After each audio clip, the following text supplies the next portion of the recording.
কিন্তু সমাজে আসিম বিল্লাহ সিদ্দিকীকে উড়িয়ে দেওয়ার জন্য কি আল্লামা রুহুল আমিন সাহেব হুজুরকে ঢাল করে বলছে আসিম বিল্লাহ সিদ্দিকী বেয়াদবি করেছে, বেয়াদবি কথা বলেছে। কি বলেছে না, ওনার লাশ তুলে এসে নাকি খাদিজাই দাফন করে দেবে বলেছে। আচ্ছা বলেন, কত বড় মিথ্যুক, জাহেল, মূর্খ বক্তা, চিন্তা করেন। আমি কিন্তু এ কথা বলিনি, মোবাইল খুললে আপনারা পাবেন। আমি ওখানে একটা কথা বলেছি, যদি শরিয়াত ইসলাম যদি হুকুম দিত, কি কথাটা বুঝতে পারছেন না? আর এরা প্রচার করছে কি আসিম বিল্লাহ সিদ্দিকী বলছে যে জাহেল, মূর্খ বক্তা, যে এলেম নেই। এরা বলছে কি যে উনি নাকি আমার কথা নাম, আমার কথা আমাকে ইশারা করে বলছে নাম ধরার ক্ষমতা এদের হয়নি, বুঝতে পারছেন না? এদের নাম ধরার ক্ষমতা নেই। যেদিন নাম ধরবে ইনশাল্লাহ সেদিন বুঝতে পারবেন। যে এতটুকুন বলে দিয়ে গেলাম, এদের নাম ধরার ক্ষমতা হয়নি। এরা ইঙ্গিত ভাবে বলছে উনি নাকি বলেছে ওখান থেকে লাশ নাকি তুলে এখানে। আমি কিন্তু ও কথা বলিনি। আমি বলছি ইসলাম শরিয়াত যদি হুকুম যদি দিত, কেন ওখানে এমন কিছু কাজ, এমন কিছু ব্যবহার, এমন কিছু শরিয়াত ইসলাম বিরোধী কিছু কাজ কারবার হয়, সেদিকে চিন্তা করে, সেই দিকে খেয়াল করে আমি আসিম বিল্লাহ কথা আমি বলেছিলাম, যদি ইসলাম শরিয়াত যদি হুকুম দিত তাহলে আল্লামা রুহুল আমিন সাহেব হুজুরের লাশকে খাদিজায় এনে দাফন করতাম। তবে খাদিজাটা যদি জায়গাটা ওদের যদি পছন্দ যদি না হয় আমাকে পরে বলতে পারতো, আমি নাহলে বলতাম বাবা খাদিজা তোমাদের, খাদিজা এতই রাগ তোমাদের, জায়গাটা পছন্দ যখন হয়নি খাদিজার ওপরে এতই রাগ, তাহলে দাদা হুজুরের পাশে এসে দাফন করে দেবো, কি খুশি হবে না? যে তবে আমি আসিম বিল্লাহ সিদ্দিকী আপনাদের বলি বিয়াদবি, এক চুল পরিমাণ বেয়াদবি মনোভাব নিয়ে কথা আমি বলিনি। আমি এখানে কি বলেছি, ইসলাম শরিয়াত যদি হুকুম দিত। কিন্তু এরা আসিম বিল্লাহ সিদ্দিকীর ব্যাপারে কথা বলতে বলতে একজন বেয়াদব বলছে আবার, যে বেয়াদব বলছে যে আপনার কি ইহুদিদের মতন কাজ করবা, বুঝতে পারছেন না? ইহুদিদের মতন কাজ করবা। হ্যাঁ, একজন বিয়াদব আছে, সে বলছে আসলে তার জানা নাই ইতিহাস, বুঝতে পারছেন না? আসলে সেই ইতিহাস জানে না। আর একটু বয়স হয়ে গেল আবার একটু ভুল ভালো আবার বকে আবার, বুঝতে পারছেন না? বয়স হয়ে গেলে একটু দেখবেন অনেকে, আপনার অনেকে আছে দেখবেন একটু ভুল ভাল, এটা বাস্তব, এটা বাস্তব কথা বলছি না।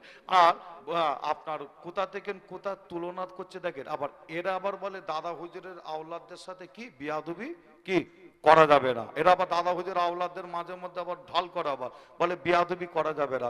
আর আপনার অথচ আসিম বিল্লাহ সিদ্দিকীর বিরুদ্ধে বলে যাচ্ছে, বুঝতে পারছেন না?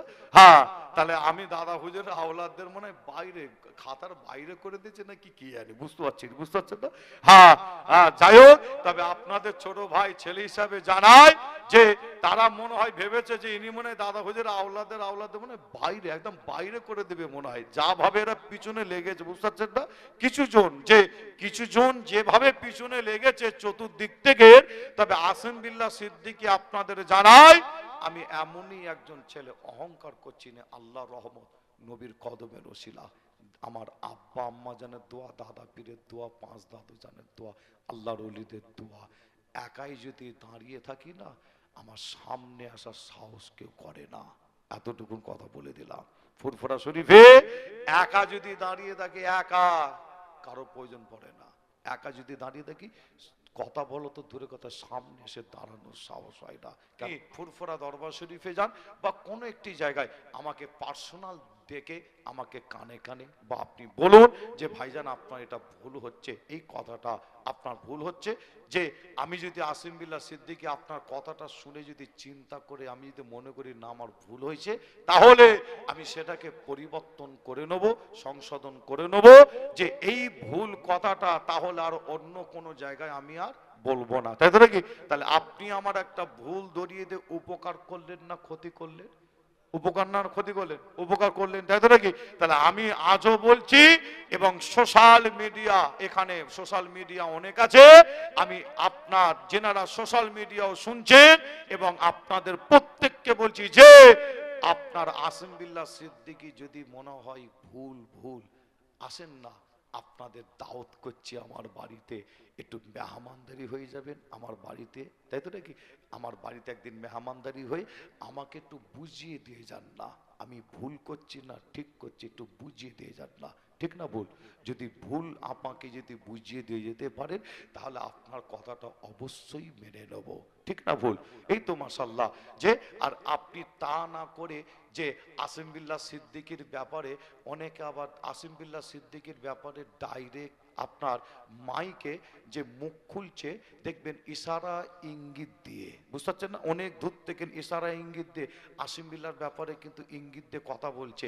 যে আপনার দেখবেন আপনার আসিম বিল্লাহ সিদ্দিকীর বিরুদ্ধে আবার মোবাইলে আবার দেখবেন এখন থেকে আবার পোস্ট অর্থাৎ লেখালেখি করছে, কিরকম দেখা যায় রে, লেখালেখি করছে মোবাইলে পোস্ট করছে যে আমি তাদের মনে করি আপনারা আমার ভাই, আপনারা আমার কাছে আসেন, দরবারে বসেন, আলোচনা করেন, আমি অবশ্যই সময় দেবো, যে আমাকে বোঝান আমি কোন দিকে ভুল করছি কি করছি অবশ্যই বোঝান।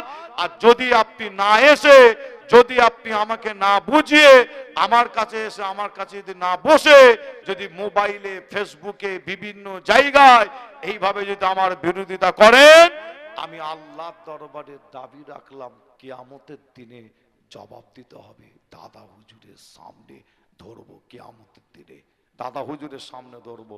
যে আর নবী প্রেমিকেরা, আয় আমার নওজওয়ান যুবকেরা, তাই আপনাদের জানিয়ে দেয় আল্লামা রুহুল আমিন সাহেব হুজুর আপনাদের খুবই কাছাকাছি শুয়ে আছে, যিনি হলেন বড় মাওলানা, যিনাকে মুজাদ্দিদুজ্জামান দাদা হুজুর পীর কেবলা বলেছিল, ও বাবা বড় মাওলানা আল্লামা রুহুল আমিন সাহেব হুজুর কিন্তু আপনাদের সাথে একটু জানিয়ে দেয় বড় দুঃখ লাগে, এই দাদা হুজুর পীর কেবলা বলেছিল, আল্লামা বড় মাওলানা বলেছিল, কিন্তু আপনাদের জানায় কিছু ব্যক্তি কিছু মানুষ আছে যারা এখন আল্লামা রুহুল আমিন সাহেব হুজুরের দরদ দেখায়, তারা এক সময় আল্লামা বলে মানতে চায় না, বসিরহাটের আল্লামা রুহুল আমিন সাহেবকে তারাই আবার এক সময় বড় মাওলানা বলা যাবে না, তারাই আবার প্রতিবাদ করেছিল। এই যুবকেরা বসিরহাটের আল্লামা রুহুল আমিন সাহেব হুজুরের স্মরণী সালে সবার বসিরহাটের মহাব্বতের মানুষ, আল্লামা রুহুল আমিন সাহেব হুজুরের দাদা হুজুরের মহাব্বতের মানুষ, তাই আপনাদের জানিয়ে দিয়ে যায় আল্লামা রুহুল আমিন সাহেব হুজুরকে আজ যারা ঢাল করছে, আল্লামা রুহুল আমিন সাহেব হুজুরকে সামনে যারা রেখেছে, তারা এক সময় বলেছিল বসিরহাটের আল্লামা তিনি অমুক জায়গায় জমি বন্ধক দিয়ে তিনি সংসার চালিয়েছিল, তিনাকে এমন কেলেম দেওয়া হয়েছিল সমাজে। এই যুবকেরা তবে আপনাদের জানায় আল্লামা রুহুল আমিন সাহেব হুজুর তিনি এমন একজন ব্যক্তি, এমন একজন মানুষ ছিল যিনাকে বলা হতো এলেমের দরিয়া, এলেমের সাগর বলা হতো।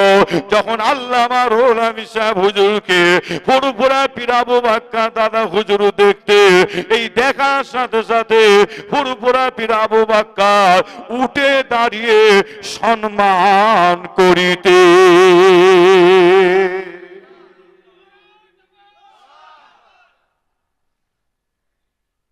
আল্লামা রুহুল আমিন সাহেব হুজুরকে দাদা হুজুর দেখে উঠে দাঁড়িয়ে সম্মান করতেন, কেন বলেন দেখেন?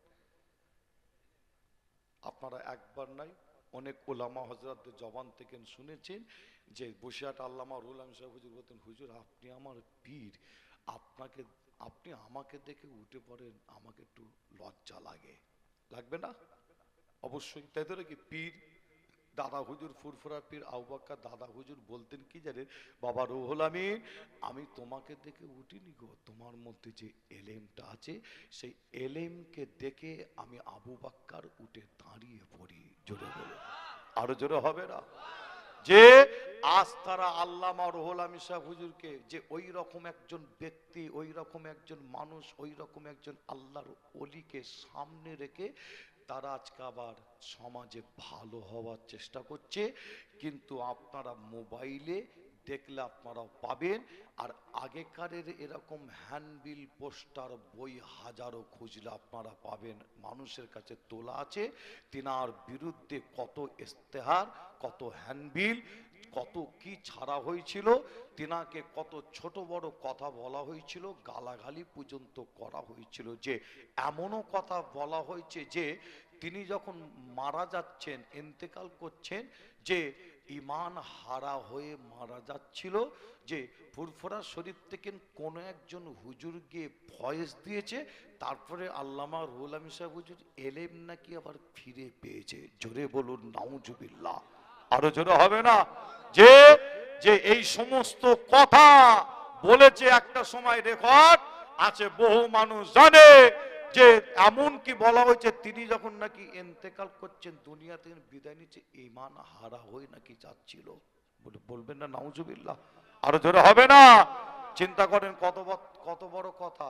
আর সেই সমস্ত ব্যক্তি, আর তাদের সাথে আবার কিছু এই বসিরহাটের কিছু আবার মৌলবী তাদের সাথে এক হয়ে আল্লামা রুহুল আমিন সাহেব হুজুরকে সামনে রেখেছে। কেন? এই সামনে না রাখলে বসিরহাটের মানুষ তো আমাদের ছুঁড়ে ফেলে দেবে, বুঝতে পারছেন না? বাদুরিয়ার মানুষ তো ছুঁড়ে ফেলে দেবে, বেড়াচাপার মানুষ তো ছুঁড়ে ফেলে দেবে। কেন? এই সমস্ত মানুষরা আল্লামার দাদা হুজুরকে তো অবশ্যই মহব্বত করে। দাদা হুজুর না হলে আল্লামা হুজুরকে চেনা যেত কি? চেনা যেত না, তাই তো নাকি? দাদা হুজুরকে অবশ্যই মহব্বত করে। আর তারপরে দাদা হুজুরের পরে 5 হুজুর যেমন আছেন, তারপরে আল্লামা রুহুল আমিন সাহেব হুজুরকে মহব্বত করে। তাই এই সমস্ত মানুষগুলোর যদি বেড়ে নস করতে হয়, আল্লামা রুহুল আমিন সাহেব হুজুরকে সামনে রাখো। যে তবে আমি আসেম বিল্লাহ সিদ্দিকী আপনাদের কাছ থেকে বিদায় নেওয়ার আগে, আখিরি দোয়া মোনাজাত করার আগে, প্রায় 12টার কাছাকাছি দোয়া চাওয়ার আগে একটু বলে যাই, খাদিজা মাদ্রাসায় আমি আসেম বিল্লাহ সিদ্দিকী একটা কথা বলেছিলাম, আপনারা নিশ্চয়ই শুনেছেন কিনা জানি না। অনেকে ওরাই প্রচার করছে, ওরাই যে আমি কথাটা বলেছি, আর ওই কথাটাকে তারা উল্টো ভাবে ব্যাখ্যা করছে মানুষের কাছে, যে আপনারা নিশ্চয়ই আমাকে আপনারা ভুল বোঝেন নে, যে আপনাদের জানাই আমি আসেম বিল্লাহ বলেছি এক, তারা ব্যাখ্যা করছে আর এক, যে সমাজে কিছু বক্তা, সমাজে কিছু মলি সাহেব যে ওয়াজ করে, কিন্তু তাদের ইতিহাস জানা নাই, তাদের জ্ঞান নেই, এলেম নেই, জ্ঞান নেই, মূর্খ জাহেল। আমি মূর্খ জাহেল এই কারণে বললাম, যে আল্লামা রুহুল আমিন সাহেব হুজুরকে বিয়াদবি মনোভাব নিয়ে, যে আপনার আল্লামা রুহুল আমিন সাহেব হুজুরের ব্যাপারে কথা আসেম বিল্লাহ সিদ্দিকী আগেও বলেনি, আজও বলবে না, কিয়ামত পর্যন্ত আমি বলবো না। কেন? আল্লামা রুহুল আমিন সাহেব হুজুর আমি জানি তিনি একজন আল্লাহর ওলি, দাদা হুজুরের বড় খলিফা, বড় মাওলানা আল্লামা দাদা হুজুর উঠে সম্মান দিতেন, তাহলে কেমন মানুষ তিনি হতে পারেন। নিশ্চয়ই আমি এগুলোকে নিয়ে ভাববো, যে আমি আগেও কোনো রকম বিয়াদবি কথা বলিনি, আজও বলবো না, কিয়ামত পর্যন্ত বলবো না। তার আর একটা কারণ, আমার আব্বাজান হুজুর যিনি ফুরফুরার একজন বয়োজ্যেষ্ঠ পীর ছিলেন, দাদা হুজুরের নকশা কদম অনুযায়ী আমার আব্বাজান হুজুর চলতেন, যে একদম 60 থেকে 62 বছর আল্লামার আব্বাজানের হায়াত দিয়েছিলেন।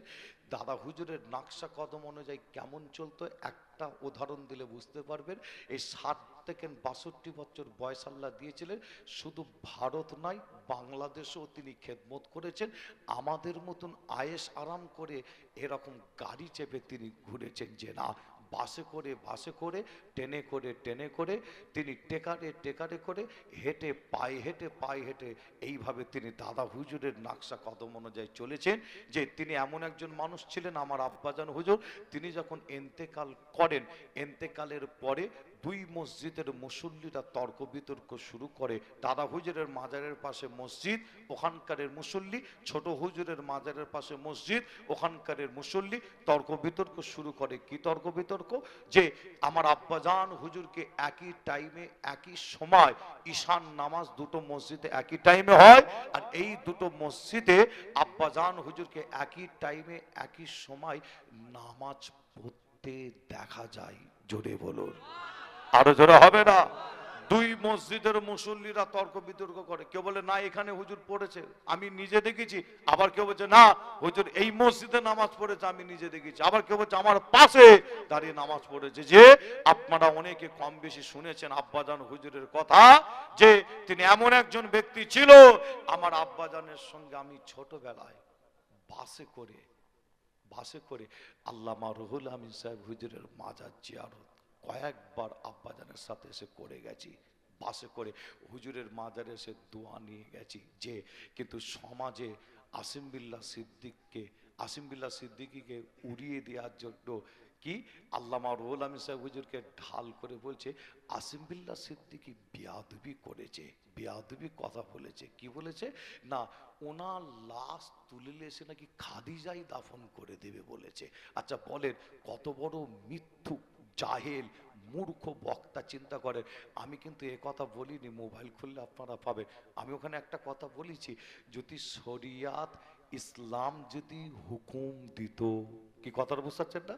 আর এরা প্রচার করছে কি আসিম বিল্লাহ সিদ্দিকী বলছে যে জাহেল, মূর্খ বক্তা, যে এলেম নেই। এরা বলছে কি যে উনি নাকি আমার কথা আমাকে ইশারা করে বলছে নাম ধরার ক্ষমতা এদের হয়নি, বুঝতে পারছেন না? এদের নাম ধরার ক্ষমতা নেই। যেদিন নাম ধরবে ইনশাল্লাহ সেদিন বুঝতে পারবেন। যে এতটুকুন বলে দিয়ে গেলাম, এদের নাম ধরার ক্ষমতা হয়নি। এরা ইঙ্গিত ভাবে বলছে উনি নাকি বলেছে ওখান থেকে লাশ নাকি তুলে এখানে। আমি কিন্তু ও কথা বলিনি, আমি বলছি ইসলাম শরিয়াত যদি হুকুম যদি দিত, কেন ওখানে এমন কিছু কাজ, এমন কিছু ব্যবহার, এমন কিছু শরিয়াত ইসলাম বিরোধী কিছু কাজ কারবার হয়, সেদিকে চিন্তা করে, সেই দিকে খেয়াল করে আমি আসিম বিল্লাহ কথা আমি বলেছিলাম, যদি ইসলাম শরিয়াত যদি হুকুম দিত তাহলে আল্লামা রুহুল আমিন সাহেব হুজুরের লাশকে খাদিজায় এনে দাফন করতাম। তবে খাদিজাটা যদি জায়গাটা ওদের যদি পছন্দ যদি না হয় আমাকে পরে বলতে পারতো, আমি নাহলে বলতাম বাবা খাদিজা তোমাদের, খাদিজা এতই রাগ তোমাদের, জায়গাটা পছন্দ তখন হয়নি, খাদিজার ওপরে এতই রাগ, তাহলে দাদা হুজুরের পাশে এসে দাফন করে দেবো, কি খুশি হবে না? যে তবে আমি আসিম বিল্লাহ সিদ্দিকী আপনাদের বলি বিয়াদবি, এক চুল পরিমাণ বেয়াদবি মনোভাব নিয়ে কথা আমি বলিনি। আমি এখানে কি বলেছি, ইসলাম শরিয়াত যদি হুকুম দিত, কিন্তু তার পাশাপাশি আবার আপনাদের আমি একটু প্রমাণ দিয়ে যাব। কি প্রমাণ? আবারও প্রমাণ এখানে দিয়ে যাই। জান্নাতের সর্দার কে ছিলেন? ইমাম হাসান, ইমাম হোসাইন, তাই তো নাকি? আপনাদের জানাই ইমাম হাসান হুজুরের মাজার মোবারক হলো কোথায়? মদিনার কর্মস্থান জান্নাতুল মুআল্লা, জান্নাতুল বাকি কর্মস্থান। এই জান্নাতুল বাকি এমন একটা কর্মস্থান, ইমাম মালিক হুজুর কিতাবের মধ্যে লিখছেন জান্নাতুল বাকি কর্মস্থানে 10,000 সাহাবা হুজুরের কবর মোবারক রয়েছে। জোরে বলুন, আরো জোরে হবে না? যে এবং ওখানে জান্নাতের সর্দার ইমাম হাসান হুজুরের কবর মোবারক রয়েছে। আর ইমাম হোসাইন হুজুরের কবর মোবারক কোথায়? তাহলে কারবালার জমিনে তাহলে আমাদের ফিরে আসতে হয়। আর আমি আসিম বিল্লাহ যদি কারবালার ঘটনা কোন তুলে ধরি তাহলে আবার অনেক সময় লাগে, প্রায় 12টার কাছে সময়। তবে আপনাদের বোঝানোর জন্য একটু আপনাদের বলে যাই, যে আপনাদের জানানোর জন্য, আর ওই সমস্ত মূর্খ, জাহেল, অশিক্ষিত বক্তা মলি সাহেবদের একটু জানিয়ে দিয়ে যায়, আপনারাও শুনেলেন, ইতিহাস জানা নাই, এলেম যদি না থাকলে যা হয়। আমি আপনাদের জানাই, ইমাম হোসেন হুজুর যে কারবালার জমিনে শহীদ হয়েছিলেন, হুজুরকে এত কষ্ট দেওয়া হয়েছিল যে হুজুরের এই শরীর মোবারক থেকে শের মোবারকটাকে আলাদা করে দিয়েছিল। যে হুজুরের শরীর মোবারকের মাজার হলো, কবর মোবারক হলো কোথায় জানেন? একটা মুসলিম কান্ট্রি, মুসলিম দেশ, দেশটার নাম হলো ইরাক। ইরাকের জমিনে হুজুরের শরীর মোবারকের মাজার। আর হুজুরের শের মোবারকের মাজার কোথায় জানেন? হুজুরের শের মোবারকের মাজার আর একটা অন্য দেশে। প্রথম দাফন করা হচ্ছে কোথায় জানেন? দেখেন, জান্নাতের সর্দার ইমাম হোসেন হুজুরের শের মোবারক প্রথম দাফন করা হয়, কিতাবের মধ্যে পাওয়া যাচ্ছে উমাইয়া জামে মসজিদ বলে একটা মসজিদ, নাম মনে রাখবেন, উমাইয়া জামে মসজিদ, মাঠে দাফন করা হয়। আবার বহুদিন পরে উমাইয়া জামে মসজিদ মাঠে মাটি খুঁড়া হচ্ছে, মাটি খুঁড়ে ইমাম হোসেন হুজুরের শের মোবারক তোলা হচ্ছে। দেখেন, জান্নাতের সর্দার যে তিনার শের মোবারক মাটি খুঁড়ে তোলা হচ্ছে, তুলে আবার নিয়ে চলে যাওয়া হলো কোথায়? আসকালান বলে একটি জায়গা আছে। আসকালানের মাটিতে নিয়ে গিয়ে দাফন করা হলো। আবার বহুদিন পরে আসকালানের মাটি খুঁড়ে হুজুরের শের মোবারক আবার তোলা হলো, তুলে আবার নিয়ে চলে যাওয়া হলো কোথায়? দেশটার নাম হলো মিশর। মিশরের জমিনে নিয়ে গিয়ে ইমাম হোসেন হুজুরের শের মোবারক অর্থাৎ মাথা মোবারকটা নিয়ে গিয়ে দাফন করা হলো। হুজুরের শের মোবারকটা ওখানে দাফন করার কারণে ওই এলাকাটার নাম হয়ে গেছে আল হুসাইনি এলাকা। কি নাম? আল হুসাইনি এলাকা। তাহলে হুজুরের শের মোবারক কবার মাটি করে তোলা হলো? দুবার। কবার? দুবার। হুজুরের শের মোবারককে জান্নাতের সর্দার তিনার শের মোবারক মাটি খুঁড়ে দুবার তুলে নিয়ে যাওয়া হলো। এই সমস্ত মূর্খ জাহেল বক্তা, তাদের মনে হয় এই সমস্ত এলেম তাদের মধ্যে নাই। প্রয়োজন পড়লে অবশ্যই তুলতে হয়, প্রয়োজন পড়লে অবশ্যই তুলতে হয়। তবে আপনাদের কাছে যদি এই ঘটনা পুরো যদি তুলে ধরি অনেক সময় লাগে। তবে এতটুকুন বলে যাই, আমি আসিম বিল্লাহ সিদ্দিকী যে মিশরের আপনার 14 থেকে 16 দিন সফরে আমি গিয়েছিলাম মিশর সফরে। এই মিশর সফরে গিয়ে ইমাম হোসেন হুজুরের শের মোবারকটা জিয়ারত করেছি, একবার নয় কয়েকবার। হুজুরের মাজারে গিয়ে শের মোবারক জিয়ারত করতে গিয়ে দেখলাম সারা পৃথিবীর নবী প্রেমিকরা এসে তারা জিয়ারত করছে, দোয়া নিচ্ছে। কিন্তু আপনাদের জানাই, ইতিহাস সাক্ষী দেয়, ইমাম হোসেন হুজুরের শের মোবারক যখনই মাটি করে তোলা হয় দেখতে পাওয়া যায় হুজুরের শের মোবারকের একটা চুল পরিমাণ কোন রকম পরিবর্তন দেখা যায়নি। জোরে বলুন, আরো জোরে হবে না? তবে আমি আসিম বিল্লাহ সিদ্দিকী এমন একজন ওলি মানুষের বিরুদ্ধে আমি বেয়াদবি কথা বলতে পারি না। আল্লামা রুহুল আমিন সাহেব হুজুর তিনি একজন আল্লাহর ওলি ছিল। আমারও মনের বিশ্বাস যে, আবারও বলছি, যদি পরিস্থিতি হয় সেটা আলাদা ব্যাপার। ইসলাম শরিয়াত যদি হুকুম দিত যে খুঁড়ে খুঁড়ে দেখো বা তুলে আরেক জায়গায় নিয়ে যাও, যে যে আগে বলি যে পরিস্থিতির ব্যাপারটা আলাদা, মাসলা পরিস্থিতি দুটো আলাদা। যে আপনার আল্লামা রুহুল আমিন সাহেব হুজুরের যদি কোদাল নিয়ে গিয়ে হুজুরের কবর মুবারকটা যদি খোঁড়া হয়, খুঁড়লে দেখতে পাওয়া যাবে, আমার মনের বিশ্বাস আমার আল্লাহ হুজুরের লাশকে আজও পর্যন্ত কবরে টাটকা রেখে দিয়েছে। জোরে বলুন, আরো জোরে হবে না? মুসলমানের ঘরে ছেলে মেয়েরা, বারা তরুণেরা, আয়ামা নওজওয়ান যুবকেরা, পর্দার অন্তরালে মা বোনেরা, এ আমার নবী প্রেমিকেরা, তাই আপনাদের কষ্ট দেব না। আখিরি দোয়া মোনাজাত করব। এই আখিরি দোয়া মোনাজাত করার আগে জানিয়ে দেয়, এ যুবকেরা, একজন নবীর নাম মনে পড়ে যায়, আল্লাহর ওলির দুয়ার মধ্যে আপনারা আল্লামা রুহুল আমিন সাহেব হুজুর এবং মুজাদ্দিদুজ্জামানের স্মরণী সালে সওয়াব করেছে। আল্লাহর ওলিদের দুটো কথা আপনাদের কাছে তুলে ধরেছি, কিন্তু আপনাদের জানিয়ে দেয় একজন নবীর কথা মনে পড়ে যায়। নবীটার নাম হযরত নবী ইউসুফ আলাইহিস সালাম, নাম আপনারা শুনেছেন। এ যুবকেরা, ইতিহাস সাক্ষী দেয়, কিতাবের মধ্যে পাওয়া যায় ইউসুফ নবীকে শতাত ভাইয়েরা তারা জানে মারার জন্য ইউসুফ নবীর শরীরের পোশাকের কাপড় খুলে নিয়ে ইউসুফ নবীকে ধাক্কা দিয়ে পিছন দিক থেকে ধাক্কা দিয়ে কুয়াতে ফেলে দিয়েছিল ইউসুফ নবীকে জানে মারার জন্য। এ নবী প্রেমিকেরা, ইউসুফ নবীকে জানে মারার জন্য শতাত ভাইয়েরা কুয়ায় ফেলে দিয়েছিল। এই ঘটনা আপনারা একবার নয় বহুবার আপনারা শুনেছেন। তবে আপনাদের জানিয়ে দেয়, আমার আল্লাহ পাক ইউসুফ নবীকে আবার ওই কুয়া থেকে তুলে দাঁড় করিয়েছিল। শুধু তুলে দাঁড় করিয়েছিল যে না, আমার আল্লাহ পাক ইউসুফ নবীকে কুয়া থেকে তুলে মিশরের বাদশাহ আল্লাহ করে দিয়েছিলেন। আরো জোরে বলুন সুবহানাল্লাহ। এ নবী প্রেমিকেরা, আমি আপনাদের এটাই বলতে চাই, ইউসুফ নবীর কথা বললে সারা রাত কেটে যাবে, শেষ হবে না। তবে আপনাদের জানিয়ে দেয়া, হযরত নবী ইউসুফ আলাইহিস সালাম ইন্তেকাল করেছিল।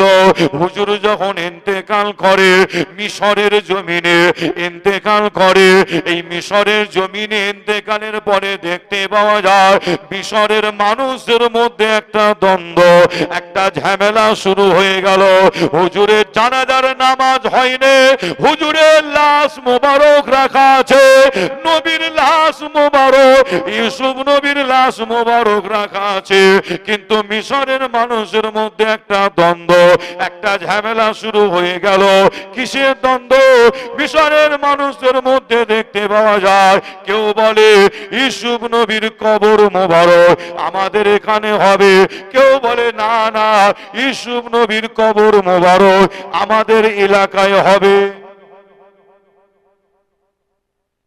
ইউসুফ নবী ইন্তেকালের পরে কি দেখতে পাওয়া যায়? দ্বন্দ্ব, ঝামেলা, কেউ বলে এখানে, কেউ বলে এখানে। আপনাদের বোঝানোর জন্য যদি বলি যে কেউ বলে আমার গ্রামে, এটা বোঝানোর জন্য বলছি, কেউ বলে আমার পাড়ায়, কেউ বলে আমার এলাকায় ইউসুফ নবীর কবর মোবারক হবে। যখন দ্বন্দ্ব ঝামেলা দেখা দিল, মিশরের মানুষরা তারা সকলে মিলে বসে একটা আলোচনা করলো, কি তাহলে এক কাজ করা যাক, ইউসুফ নবীর কবর মোবারকটা আমরা সকলে মিলে, যে একটা নদী আছে পৃথিবীর জমিনে, নদীটার নাম হলো, যে নদীটাকে বলা হয় জান্নাতি নদী, জান্নাতি নদী বলা হয়, নাম হলো কি নীল নদ নদী। কি নাম? নীলনদ নদী। আর এই নীলনদ নদীটাকে বলা হয় জান্নাতি নদী বলা হয়। আমি আসিম বিল্লাহ নীলনদ নদীর কাছে গেছি, ওই নীলনদ নদীর বোর্ডের ওপরে করে একটু ঘুরেছি আমি, জান্নাতের নদী বলা হয়। যে যে আপনার মিশরের মানুষ তারা আলোচনা করলো, তাহলে এক কাজ করা যাক, ইউসুফ নবীকে নীল নদে দাফন করা হোক, নীল নদ দাফন করা হোক। কেন করল? এই ডিসিশনটা কেন নিল? এই চিন্তা ভাবনাটা তাদের মধ্যে কেন এলো মিশরের মানুষদের মধ্যে? আপনাদের বলে যাই, মিশর এমন একটা দেশ যে তাদের বড় বড় কারবার, ব্যবসা বাণিজ্য, চাষ আবাদ যা কিছু সব ওই নীল নদের পানিকে নিয়ে। আপনারা এখানে অনেক ভাই চাচা আছেন, অনেকে চাষবাস করেন, করেন না? জমিতে চাষবাস করেন। যদি আমি জিজ্ঞাসা করি আলু চাষ করতে পানি লাগে, আপনারা বলবেন হ্যাঁ। যদি বলি পটল চাষ করতে পানি লাগে, আপনারা বলবেন হ্যাঁ, তাই তো নাকি? আপনাদের কাছে যদি জিজ্ঞাসা করি আম গাছ লাগালে আম গাছের গোড়ায় পানি দিতে হয়, আপনারা বলবেন হ্যাঁ। আমি যদি আপনাদের কাছে জিজ্ঞাসা করি একটা কারবার ব্যবসা করবেন, সেখানে পানি লাগে, আপনারা বলবেন হ্যাঁ, তাই তো নাকি? এক কথাই পানি আল্লাহ এত বড় নিয়ামত করেছেন, আপনার সমস্ত কাজ কারবার ব্যবসা বাণিজ্য চাষ আবাদ প্রত্যেক জায়গায় কিন্তু পানি লাগে। একটা হোটেল আপনি খোলেন, যে হোটেল খোলেন প্লেট ধোয়ার জন্য, সেখানেও পানি লাগে, লাগে না? যে মানুষ খাবে সেখানেও পানি লাগে। যে তবে আপনাদের ছোট ভাই ছেলে হিসাবে জানায়, মিশরের যত বড় বড় কারবার ব্যবসা বাণিজ্য চাষ আবাদ যা কিছু সব ওই নীল নদের পানিকে নিয়ে, নীল নদের পানি যদি শুকিয়ে যায় মিশরের একটা বিশাল বড় ক্ষয়ক্ষতি হয়ে যাবে। তাই মিশরের মানুষেরা আলোচনা করলো, তাহলে এক কাজ করা যাক, ইউসুফ নবীকে নীল নদে দাফন করা হোক। যে আল্লাহ চাইলে ইউসুফ নবীর ওসিলায় এই পানিকে আল্লাহ আরো বরকতময় করে দেবে। মিশরের মানুষেরা বলছে আল্লাহ চাইলে এই নীল নদের পানিকে আল্লাহ আরো বরকতময় করে দেবে। তাই ইউসুফ নবীকে নীল নদে দাফনও করা হয়েছিল। আবার আপনাদের বলে যাই, ইউসুফ নবীকে বহু বছর পরে নীল নদ থেকে আবার তোলা হয়েছিল। দেখেন আবার তোলা হচ্ছে। যে আপনাদের ইতিহাস জানিয়ে দিয়ে যাই, যে এরা আসিম বিল্লাহ সিদ্দিকীর ব্যাপারে কথা বলতে বলতে একজন বিয়াদব বলছে, আবার যে বিয়াদব বলছে যে আপনার কি ইহুদিদের মতন কাজ করবা? বুঝতে পারছেন না? ইহুদিদের মতন কাজ করবা? হ্যাঁ, একজন বিয়াদব আছে, সে বলছে আসলে তার জানা নাই ইতিহাস। বুঝতে পারছেন না? আসলে সেই ইতিহাস জানে না। আর একটু বয়স হয়ে গেল আবার একটু ভুল ভালো আবার বকে, আবার বুঝতে পারছেন না? বয়স হয়ে গেলে একটু দেখবেন অনেকে, আপনার অনেকে আছে দেখবেন একটু ভুল ভাল, এটা বাস্তব, এটা বাস্তব কথা বলছি না। আমাদেরও বয়স হবে, কি হবে না, আল্লাহ চাইলে যদি হায়াত দেয় আমাদেরও বয়স হবে। বয়স হলে মানুষ অনেক আবার দেখবেন মাথায় ব্রেনটা অনেক কিছু রাখতে পারে না, একটু ভুলভাল বলেও ফেলে। যাই হোক, আপনার কোথা থেকে কোথা তুলনা করছে দেখেন। আবার এরা আবার বলে দাদা হুজুরের আওলাদদের সাথে কি বিয়াদবি কি করা যাবে না। এরা আবার দাদা হুজুর আওলাদদের মাঝে মধ্যে আবার ঢাল করা, আবার বলে বিয়াদবি করা যাবে না। আর আপনার অথচ আসিম বিল্লাহ সিদ্দিকীর বিরুদ্ধে বলে যাচ্ছে, বুঝতে পারছেন না? হ্যাঁ, তাহলে আমি দাদা হুজুর আওলাদদের মনে হয় বাইরে, খাতার বাইরে করে দিয়েছে নাকি কি জানি, বুঝতে পারছেন না? হ্যাঁ হ্যাঁ, যাই হোক, তবে আপনাদের ছোট ভাই ছেলে হিসাবে জানায় যে তারা মনে হয় ভেবেছে যে ইনি মনে হয় দাদা হুজুর আওলাদের মনে হয় বাইরে, একদম বাইরে করে দেবে মনে হয়, যা ভাবে এরা পিছনে লেগেছে, বুঝতে পারছেন না? কিছু জন যেভাবে পিছনে লেগেছে চতুর্দিক থেকে, তবে আসিম বিল্লাহ সিদ্দিকী আপনাদের জানায় আমি এমনই একজন ছেলে, অহংকার করছি না, আল্লাহর রহমত, নবীর কদমের ওসিলা, আমার আব্বা আম্মা জানের দোয়া, দাদা পীরের দোয়া, 5 দাদু জানের দোয়া, আল্লাহর ওলিদের দোয়া, একাই যদি দাঁড়িয়ে থাকি না, আমার সামনে আসার সাহস কেউ করে না। এতটুকুন কথা বলে দিলাম। ফুরফুরা শরীফে একা যদি দাঁড়িয়ে থাকি, একা, কারো প্রয়োজন পড়ে না। একা যদি দাঁড়িয়ে থাকি, কথা বলো তো দূরে কথা, সামনে এসে দাঁড়ানোর সাহস হয় না। কেন বলেন দেখে? অন্য কিছু নয়, হকের ওপরে, ন্যায়ের ওপরে, সত্যর ওপরে যখন আপনি দাঁড়িয়ে থাকবেন না, আপনার সামনে ধারে বারে কেউ আর আসবে না। এটাই হচ্ছে সত্য, যে এটাই হলো সঠিক, যে এটাই হলো সত্য। হকের ওপরে দাঁড়িয়ে থাকেন আপনি, দেখবেন আপনার ধারে বারে আর কেউ আসবে না। যাই হোক, আপনাদের ছোট ভাই ছেলে হিসাবে আমি জানাই, সেই সমস্ত জাহেল মূর্খ, সেই সমস্ত বক্তাদের ইউসুফ নবীর লাশ মোবারক নীল নদের পানি থেকে আবার তুললেন। কে তুললেন? নবীটার নাম বলে যাই, বহু বছর পরে তুলছেন কে? নবীটার নাম হজরতে নবী মুসা আলাইহিস সালাম। কি নাম? হজরত নবী মুসা আলাইহিস সালাম ইউসুফ নবীকে নীল নদ থেকে তুলে কি করলেন? তিনি তুলে নিয়ে যাচ্ছেন কোথায়? আবার একটা দেশটার নাম হলো, যে ইউসুফ নবীকে মিশর থেকে তুলে নবী মুসা আলাইহিস সালাম নিয়ে চলে যাচ্ছেন কোথায়? আর একটা অন্য দেশে, দেশটার নাম হলো প্যালেস্তাইন, অর্থাৎ ফিলিস্তিনের জমিনে নিয়ে গিয়ে ইউসুফ নবীকে ওই দেশে নবী মুসা আলাইহিস সালাম আবার দ্বিতীয়বার দাফন করেছিলেন। জোরে বলুন সুবহানাল্লাহ। আর একটু জোরে হবে না? যে অনেক তথ্য আল্লাহ কারে আছে, যে আল্লাহ পাক যদি পরে আনায় ইনশাল্লাহ আলোচনা হবে। আমার জন্য দোয়া চাইবেন, আমি আপনাদের প্রত্যেকের জন্য দোয়া চাই। তবে বিদায় নেওয়ার আগে, দোয়া চাওয়ার আগে একটা কথা বলে যাই।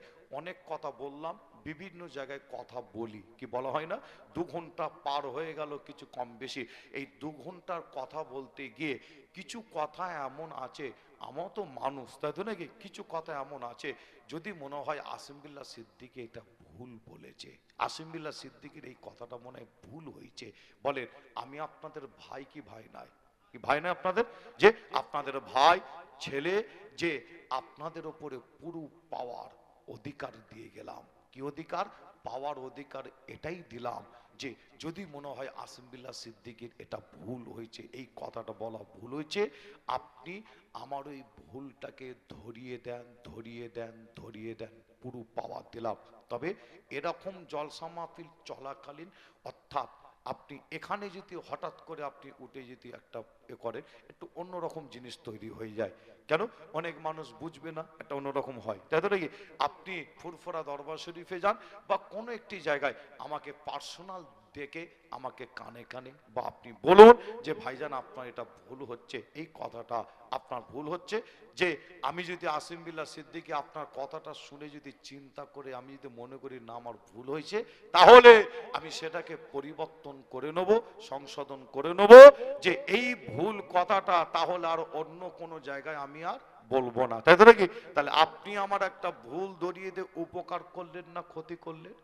উপকার না ক্ষতি করলেন? উপকার করলেন, তাই তো নাকি? তাহলে আমি আজও বলছি, এবং সোশ্যাল মিডিয়া, এখানে সোশ্যাল মিডিয়া অনেক আছে, আমি আপনার যেনারা সোশ্যাল মিডিয়াও শুনছেন এবং আপনাদের প্রত্যেককে বলছি যে আপনার আসিম বিল্লাহ সিদ্দিকী যদি মনে হয় ভুল ভুল, আসেন না, আপনাদের দাওয়াত করছি আমার বাড়িতে, একটু মেহমানদারি হয়ে যাবেন আমার বাড়িতে, তাই তো নাকি? আমার বাড়িতে একদিন মেহমানদারি হয়ে আমাকে একটু বুঝিয়ে দিয়ে যান না, আমি ভুল করছি না ঠিক করছি, একটু বুঝিয়ে দিয়ে যান না, ঠিক না ভুল? যদি ভুল আমাকে যদি বুঝিয়ে দিয়ে যেতে পারেন, তাহলে আপনার কথাটা অবশ্যই মেনে নেব, ঠিক না ভুল? এই তো মাশাল্লাহ। যে আর আপনি তা না করে যে আসিম বিল্লাহ সিদ্দিকীর ব্যাপারে অনেকে আবার আসিম বিল্লাহ সিদ্দিকীর ব্যাপারে ডাইরেক্ট আপনার মাইকে যে মুখ খুলছে, দেখবেন ইশারা ইঙ্গিত দিয়ে, বুঝতে পারছেন না, অনেক দূর থেকে ইশারা ইঙ্গিত দিয়ে আসিম বিল্লাহর ব্যাপারে কিন্তু ইঙ্গিত দিয়ে কথা বলছে। যে আপনার দেখবেন আপনার আসিম বিল্লাহ সিদ্দিকীর বিরুদ্ধে আবার মোবাইলে আবার দেখবেন এখন থেকে আবার পোস্ট অর্থাৎ লেখালেখি করছে, কিরকম দেখা যায় রে, লেখালেখি করছে, মোবাইলে পোস্ট করছে যে আমি তাদের মনে করি, যে আমি তাদের মনে করি আপনারা আমার ভাই, আপনারা আমার কাছে আসেন, দরবারে বসেন, আলোচনা করেন, আমি অবশ্যই সময় দেবো, যে আমাকে বোঝান আমি কোন দিকে ভুল করছি কি করছি, অবশ্যই বোঝান। আর যদি আপনি না এসে, যদি আপনি আমাকে না বুঝিয়ে আমার কাছে এসে আমার কাছে যদি না বসে, যদি মোবাইলে ফেসবুকে বিভিন্ন জায়গায় এইভাবে যদি আমার বিরোধিতা করেন, আমি আল্লাহর দরবারে দাবি রাখলাম কিয়ামতের দিনে জবাব দিতে হবে, দাদা হুজুরের সামনে ধরবো, কিয়ামতের দিনে দাদা হুজুরের সামনে ধরবো। যে আর আপনি আমার পিছনে যদি বলেন আপনি গুনার কাজ করবেন, তাই সামনে এসে বলুন, আলোচনা করুন, ইনশাল্লাহ একটা ফায়সালা নিশ্চয়ই পাওয়া যাবে, ঠিক না ভুল কোনটা, তাই তো নাকি? যে তাই